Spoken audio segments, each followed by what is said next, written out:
Today we are going to start second unit, compassionate souls. What is meant by compassionate?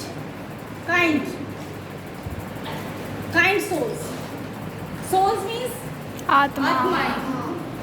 We are all souls. Okay. Now read about Mahatma Hansraj, the architect of the DAV movement, who was an epitome of simplicity and compassion.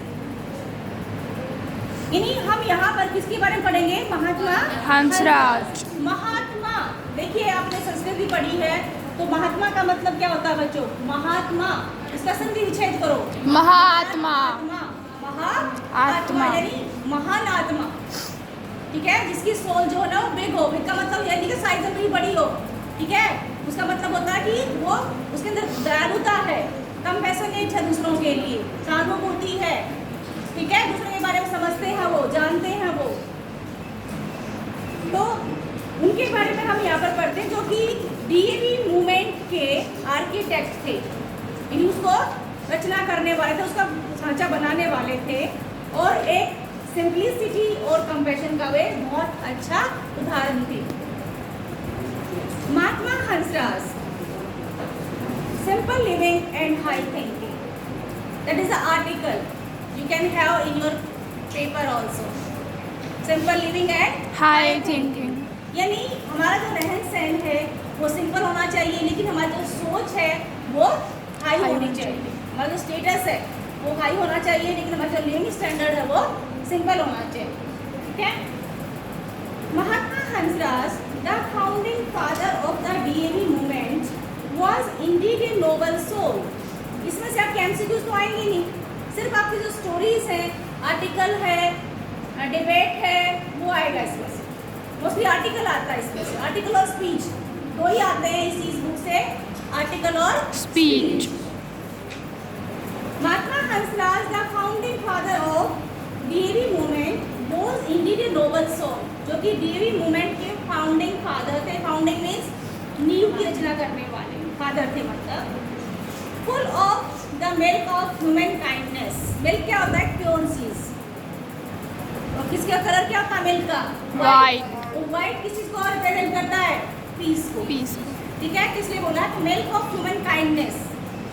इन्होंने के अंदर मानवीय दयालुता थी, मानवीयता थी उनके अंदर। He was a Mahatma in the real sense of the word. यानी जैसा कि उनका नाम था महात्मा हंसराज, वैसे ही अपने नाम के अनुसार वो महात्मा थे। Mahatma Gandhi, the two great Mahatmas, Mahatma Gandhi 1869 to 1948। आपको पता है when we got independence 1947, 15 August 1947, and when he was assassinated, Mahatma Gandhi was assassinated by Nathuram Godse on 30th January 1948. Okay, 1948। इसलिए यहाँ पर लिखा गया उनका जो जन्म है वो 1869 में हुआ था, उनकी जो डेथ है वो है 1948। And Mahatma Hansraj 1964 to 1938। Trace identical paths. Trace का मतलब उन्होंने वो जिस रास्ते पर चले, आइडेंटिकल का मतलब same, identical means same path पर चले। One in the political and another one is in socio cultural field. Political में कौन चले? पॉलिटिक्स में महात्मा गांधी। पॉलिटिक्स में कौन थे? महात्मा गांधी। और महात्मा हंसराज किस में थे? सोशियो कल्चरल फील्ड में, ठीक है। सोशियो कल्चरल फील्ड का मतलब है जो सामाजिक संस्कृति थी उसके अनुसार वो उस फील्ड में वो रहे। They were almost contemporaries. Contemporaries का मतलब क्या होता है बच्चों? People living in the same period. तो सेम सा ही होगा ना इनका। देखो 1869, 1864, 1948, 1938, तो बीच में सेम सा ही रहा इनका लिविंग पीरियड जो है। They were both frail of body but possessed heroic spirits. They were both frail of body. frail का मतलब क्या है? कमजोर। frail का मतलब क्या है? कमजोर। जो बॉडी का फिजिक्स का देखने में कैसा था? कमजोर लेकिन उनकी जो सोल की स्पिरिट थी वो बहुत ही हीरोइक थी।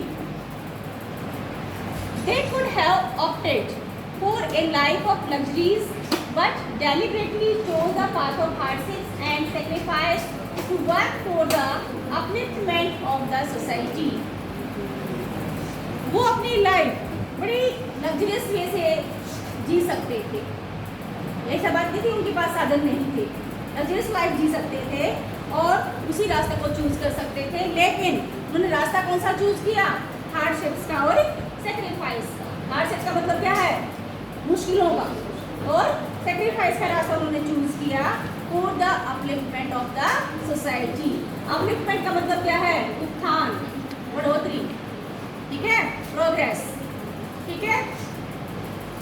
महात्मा Hansraj was born in a Khatri family, ठीक है, which was respectable but not very sound financially.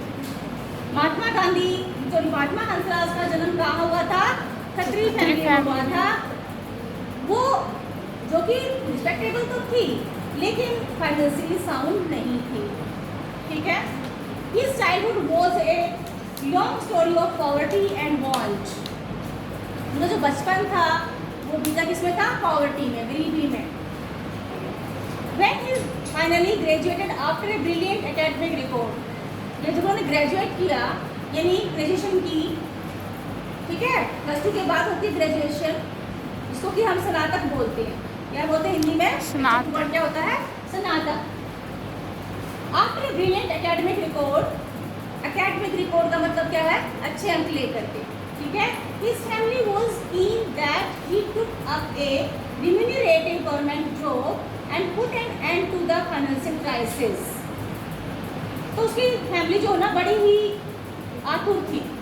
कीन का मतलब क्या था? देखो, अगर फैमिली गरीबी में है तो उस फैमिली में से जो मेन मेंबर है, अगर वो उसकी गवर्नमेंट जॉब लग जाती है अच्छी खासी, तो परिवार वाले तो यही वेट करते हैं कि अब हमारी जो फैमिली कंडीशन है वो ठीक ठाक हो जाएगी।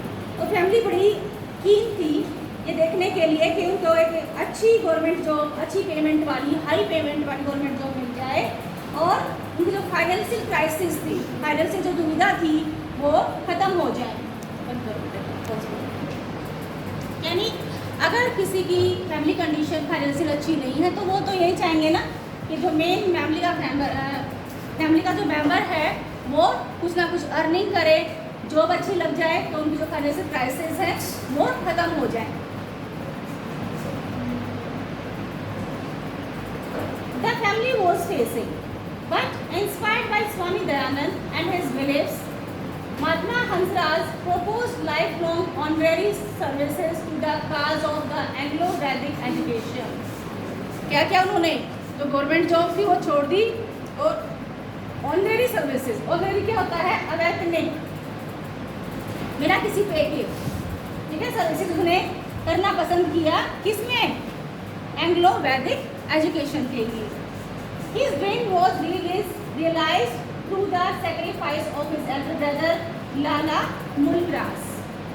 उनका जो ड्रीम था उसको रियलाइज किया गया किसके थ्रू? किसकी सेक्रीफाइस के थ्रू? लाला मुल्कराज, उनके जो एल्डर ब्रदर थे, who very generously offered to share his near monthly salary of 80 rupees equally with his younger brother. When Mahatma Hansraj's wife realized the true loftiness of his ideals, she too willingly offered to support him by adopting a simple lifestyle. तो उसकी wife चाहती थी कि भाई वो अच्छी job करे, लेकिन जब उनके ये हाई थॉट्स थे, हाई स्पिरिट थी, उसके बारे में उसने एहसास किया, समझा, तब वो भी सिंपल लाइफ जीने के लिए तैयार हो गई और उन्होंने उनको सपोर्ट किया। कभी इस चीज़ के लिए उनको बाधित नहीं किया कि आप कमाओ और फैमिली की जो फाइनेंशियल क्राइसिस है वो खत्म हो जाए, ठीक है। जैसा वो लाइफ जीना चाहते थे उस लाइफ को जीने के लिए उन्होंने उनको सपोर्ट किया, उनका साथ दिया। Is that clear? Yes ma'am. ये नहीं किया कि आजकल की तरह नहीं, मुझे नहीं पता कहीं से भी लाओ, मेरे लिए ये जेवर लाओ, मेरे लिए वो कपड़े लाओ, मेरे लिए वो लाओ। जैसे सिंपल लाइफ महात्मा हंसराज जीना चाहते थे, वैसे ही सिंपल लाइफ उनकी वाइफ ने जीने के लिए तैयार हो गई और उनको सपोर्ट करने के लिए तैयार हो गई। Although Mahatma Hansraj was indifferent to worldly riches. There were occasions when he felt the pinch of poverty. बहुत सारे ओकेजन ऐसे थे जहां उनको पॉवर्टी, गरीबी पिंच होती थी, फील होती थी. One such occasion was when Lala Sundar Das, the headmaster of Saint Das Anglo Sanskrit High School, Jalandhar, wrote to Mahatma Hansraj asking him to come over to help him in a grave crisis. ठीक है, one such occasion यानी एक ऐसा occasion है जहां पर उनको बड़ा फील हुआ कि जब लाला सुंदर दास ने, जो कौन थे, सेंट दास एंग्लो संस्कृत हाई स्कूल के हेडमास्टर थे, कहाँ, जालंधर. उन्होंने महात्मा हंसराज को लिखा आस्किंग हिम, उसके मतलब पूछते हुए, उनको कहते हुए to come over to help him, उनके पास आए उनकी हेल्प के लिए, इन ए ग्रेव क्राइसिस, के बड़े क्राइसिस में, दुविधा में है, उनकी हेल्प करने के लिए वो उनके पास जाएं. Why are you cutting your nails? Mahatma Hansraj had to regretfully inform him. Mahatma Hansraj ने उनको बड़े रिग्रेटफुली इन्फॉर्म किया कि much as he would have like to visit him to help him out, he couldn't do so because he could not spare the railway fare to Jalandhar and back. उन्होंने कहा कि मुझे बड़ा दुख हो रहा है ये आपको बताते हुए कि मैं आपकी हेल्प के लिए वहाँ तक नहीं आ सकता. क्यों? क्योंकि मुझे फाइनेंशियल प्रॉब्लम है, मेरे पास इतना किराया नहीं है कि मैं जालंधर तक जाऊँ और फिर मैं अपने घर वापस आऊँ. ठीक है, इतना भी मतलब रेल का भी किराया नहीं था उनके पास कि वहाँ तक वो जाएं और फिर वापस तो आ जाएं. And another occasion when a case of distress came to his personal notice from a very respectable family at Lahore. दूसरा केस क्या था कि लाहौर में जो है ना एक बहुत ही रिस्पेक्टेबल फैमिली थी, वहाँ से एक पर्सनल नोटिस आया उनके पास, जिसका डिस्ट्रेस का मतलब एक दुविधा भरा, दुख भरा. He gave whatever help he could from his slender resources. जो भी उसके पास रिसोर्सेज थे उस टाइम पर, उनके थ्रू जितना भी वो उनकी हेल्प कर सकते थे उन्होंने कोशिश की हेल्प करने की. But we found him sorrowfully recording in his diary. लेकिन हम जब उसकी डायरी में जब वो रिकॉर्ड करते थे, डायरी में जब वो लिखते थे, उस डायरी को पढ़ करके हमें बड़ा दुख होता है कि उन्होंने क्या लिखा था, I wish I had more money so that it might have been possible for me to help to a larger extent. I wish, काश मेरे पास ज़्यादा पैसे होते ताकि मैं एक लार्ज स्केल पर तुम्हारी जो ना हेल्प कर पाता. लेकिन उनके पास पैसे नहीं थे, जितना भी उनके पास उस टाइम पर था उन्होंने उसके अनुसार उनकी हेल्प की. कहाँ हेल्प की? लाहौर में. ठीक है. Sometimes Mahatma Hansraj would offer help when it was not even asked for. कई बार क्या करते थे, कई बार तो वो ऐसे भी हेल्प कर देते थे जिसके लिए उनको कहा भी नहीं जाता था. यहाँ जो मैंने 2 इंसिडेंट बताए, वहाँ तो उनको बोला गया था, हेडमास्टर ने बोला था जो जालंधर के हेडमास्टर थे, और यहाँ पर लाहौर से उनको इन्फॉर्म किया गया था कि वो जो फैमिली है वो क्राइसिस में है, वो प्रॉब्लम में है, तो उन्होंने हेल्प की. लेकिन कई बार जहाँ जितना भी उससे बनता था, महात्मा हंसराज से बनता था, तो बिना कहे भी वो हेल्प कर दिया करते थे. One evening, he met an old student of his who was serving in a post office. एक बार वो अपने पुराने स्टूडेंट से मिले जो कि पोस्ट ऑफिस में सर्विस करते थे. The young man was visibly distressed. और यंग मैन जो ना, यानी जो स्टूडेंट था, वो विजिबली देखने में जो है ना वो डिस्ट्रेस लग रहा था, दुखी लग रहा था. On being asked the reason पूछने पर, he told his pathetic tale without expecting any monetary help. He told his pathetic tale. pathetic का मतलब दया भरी, दयनीय जिसको बोलते हैं, दयनीय जो टेल थी, अपनी कहानी थी, उसको उनको बताई without expecting any monetary help. यानी ये उन्होंने एक्सपेक्ट नहीं किया था कि वो उनको कोई हेल्प कर देंगे. ठीक है. On closing the account for the day, it was discovered to his horror that he was short of cash. जब शाम के टाइम पर बैंक बंद होते हैं, तो अकाउंट क्लोज किए जाते हैं, तो पाया कि उनके पास जो पैसा था वो कम मिला. He had tallied the account many a time but in vain. उन्होंने जो अकाउंट को टैली किया कि आज इतने पैसे आए हैं, तो हर बार जो है ना वो पैसे कम मिल रहे थे. ठीक है. He knew for sure that the discrepancy would be detected the next day. उन्होंने सोचा कि कोई बात नहीं, नेक्स्ट डे जो भी कमियां हैं यहाँ पर वो जान ली जाएंगी. He also admitted that he would be lucky if he escaped merely with dismissal from service.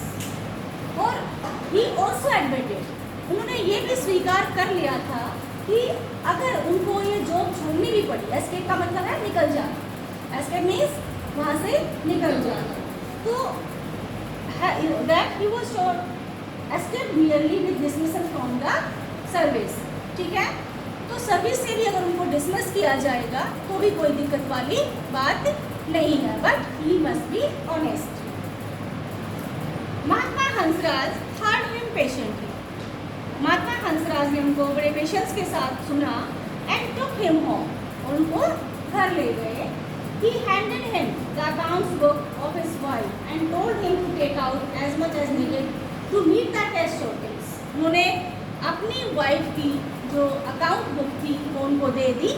ठीक है, और क्या किया, उनको बताया to take out as much as needed to meet, जितना उनको चाहिए, यानी जितना अकाउंट उनको शॉर्टेज पड़ रही थी उतना वो अब उनकी वाइफ्स की डायरी से वो ले सकते थे. ठीक है, ताकि वो अकाउंट का बैलेंस हो जाए. The young man was tongue tied with gratitude. यानी टंग टाइड का मतलब क्या, एक मुहावरा टाइप है टंग टाइड, यानी जुबान में वर्ड ही ना आना, जैसे जुबान में गांठ लग गई हो, है ना, कि ऐसा हो गया कि जुबान में जैसे गांठ लग गई हो, वो बोल नहीं पाया, मतलब इतना ग्रेटिट्यूड हो गया महात्मा हंसराज के प्रति. But extremely glad to be able to retain his job, लेकिन बहुत ही खुश थे, glad, extremely glad to able to retain his job, अपनी जॉब को, रिटेन का मतलब क्या है, बनाए रखने के लिए वो बड़ा खुश था. ठीक है, it's easy to be charitable when you are blessed. जब आपको उस चीज़ के लिए ब्लेस किया गया है तो चैरिटेबल करना बड़ा आसान है. चैरिटेबल करना मतलब किसी, चैरिटेबल मतलब समझते हो ना, दान करना, चैरिटी करना बड़ा आसान है. But real charity comes from scarce quarters, लेकिन जो एक्चुअली जो चैरिटी है कम्स फ्रॉम स्टार्स. स्केयर्स का मतलब क्या है, कम, क्वार्टर्स कमी आती है. ट्रूली ओनली ए महात्मा और a divine soul is capable of such great deeds. सिर्फ जो उनकी महात्माएं महान होती हैं और जो दिव्य सोल होती हैं, दिव्य आत्माएं होती हैं, वही सिर्फ इनको, इन ग्रेट डीड्स को कर सकती हैं. The inspiring ideals of Mahatma Hansraj will keep on enlightening the youth of our nation.